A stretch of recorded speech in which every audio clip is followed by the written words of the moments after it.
Kharif season ప్రారంభమై రైతులు ముమ్మరంగా పొలాల్లో విత్తనాలు జల్లేశారు. ఈ ఎల్ నినో ప్రభావం చేత మొలకలు వచ్చి రాని పరిస్థితుల్లో ఉన్నాయి. ఈ క్రమంలోనే రైతులు చాలా ఇబ్బంది పడుతున్న నేపథ్యం ఉంది. సరే, ఎరువుల కోసం చూస్తే రైతు సేవా కేంద్రాల ద్వారా ఎరువులు రావాల్సినంత ఎరువు రాలే. ఉదాహరణకి వేరుగట్ట మండలం సర్వేంద్ర గ్రామంలో 1200 ఎకరాలు ఉంటే ఈరోజు కేవలం దానికి కావాల్సింది 20% కూడా రాలేదు. అదే క్రమంలో ప్రైవేటు వర్కుల దగ్గరికి పోతే వాళ్ళు రైతులకు అవసరం లేని భూసారాన్ని నష్టపెట్టే ఎరువుల్ని అంటగడుతున్నారు ప్రైవేటు వ్యాపారస్తులు. అందుకోసం రైతు సేవా కేంద్రాల ద్వారా లేదా సొసైటీల ద్వారా ఏదైతే మన గ్రామీణ పరపతి సంఘం ఉందో ఆ పరపతి సంఘాల ద్వారా మాత్రమే పిఎస్ఎల్ ద్వారా ఎరువులు సరఫరా చేయాలని చెప్పేసి మేము ఆంధ్రప్రదేశ్ రైతు సంఘం తరఫున ప్రభుత్వం విజ్ఞప్తి చేస్తున్నాం.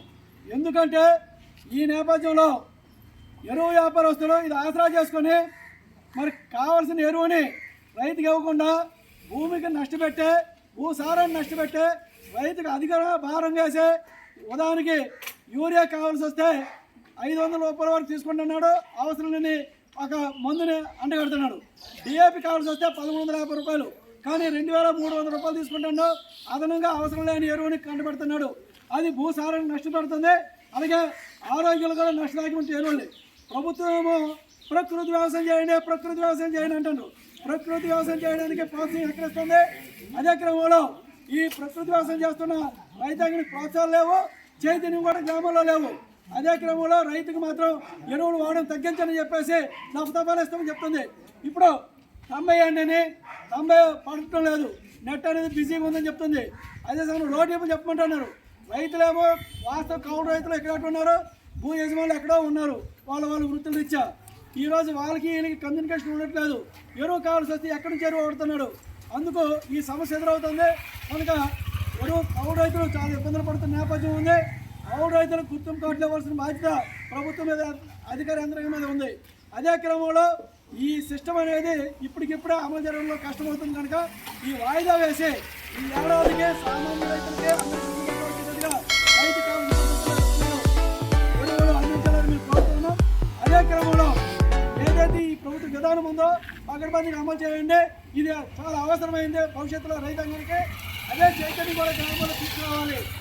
ఇక ప్రధానమైనది దీన్ని ఆధారం చేసుకుని ప్రైవేటు వ్యాపారస్తులు ఇష్టానుసారంగా వ్యవహరిస్తున్నారు. ఉదాహరణకి మామిడి మండలంలో దాదాపు 12-14 మంది ఈ ప్రైవేటు వ్యాపారస్తులు ఉన్నారు. వాళ్ళు విపరీతంగా రైతుకు అవసరం లేని ఎరువులను అంటగడుతున్నారు. ఆ రైతులు మొర్రోమంటున్నారు మాకు వద్దని చెప్పిన. దీని మీద విజిలెన్స్ ఎంక్వైరీ చేయండి. ఈ విధంగా ప్రైవేటు వర్తకులు చేస్తున్న ఆగడాలపైన రైతులకు న్యాయం చేయాలని చెప్పేసి ఆంధ్రప్రదేశ్ రైతు సంఘం తరఫున మేము విజ్ఞప్తి చేస్తున్నాం. అదే క్రమంలో ఎల్ నినో ప్రభావం చాలా తీవ్రంగా ఉండదని సైంటిస్టులు గత నవంబర్ డిసెంబర్ చెప్తున్నారు. ఇప్పుడు కూడా ప్రభుత్వం సన్నాహక సమావేశాలు వేయటం లేదు, సన్నాహక చర్యలు కూడా చేపట్టడం లేదు. ఈరోజు అన్నీ ఉండి అల్లు నోట్లు చేయని సందంగా మన పార్వతీపురం మంజం జిల్లాలో ఉంది. కావాల్సిన వనరులు ఉన్నాయి, నీటి వనరులు.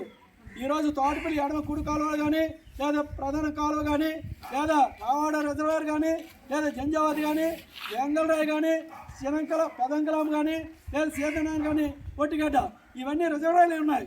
ఈ రిజర్వాయర్ల కింద అనేక వేల ఎకరాలు సాగులో వస్తుంది. తక్కువ అనుకునే 1,00,000 ఎకరాలు పై చెరుకు సాగులో ఉంది ఈ కాలువల ద్వారా. అట్లాంటి సమయంలో ఈ కాలువలో సక్రమంగా నిర్వహణ లేదు, ఊడికి తీయలేదు.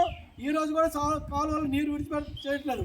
షటర్స్ ఎక్కడ వేసిన మంగళ అక్కడే ఉంది చెప్తున్నారు, కానీ ఆచరణలో ఇరిగేషన్ శాఖ మరి చూడడం లేదు. కనుక తక్షణమే ఇరిగేషను, వ్యవసాయ శాఖ, సివిల్ సప్లై, మార్కెటింగ్, ప్రైవేటు వ్యాపారులు ఈ ఎరువులు పురుగు మందుల వ్యాపారంతో కలిపి సంయుక్త సమావేశం వేసి ఎల్ నినో ప్రభావం చేత ప్రత్యామ్నాయ పద్ధతుల్లో అమలు చేయడానికి, ఈ తప్పుడు పద్ధతిలో రైతులకు అవసరమైన ఎరువులను అంటగడుతున్న విషయాన్ని అంటగట్టడానికి, అలాగే భూసారం రక్షించడానికి ఈ ప్రభుత్వం విధానం మీద ఉందో దాన్ని అమలు చేయడానికి రైతులకు ఎరువులు సమస్య లేకుండా ఆర్ఎస్కేలకు అలాగే పిఎస్సిఎస్ సెంటర్ ద్వారా అందించాలని చెప్పేసి ఆంధ్రప్రదేశ్ రైతు సంఘం తరఫున ప్రభుత్వం విజ్ఞప్తి చేస్తారు.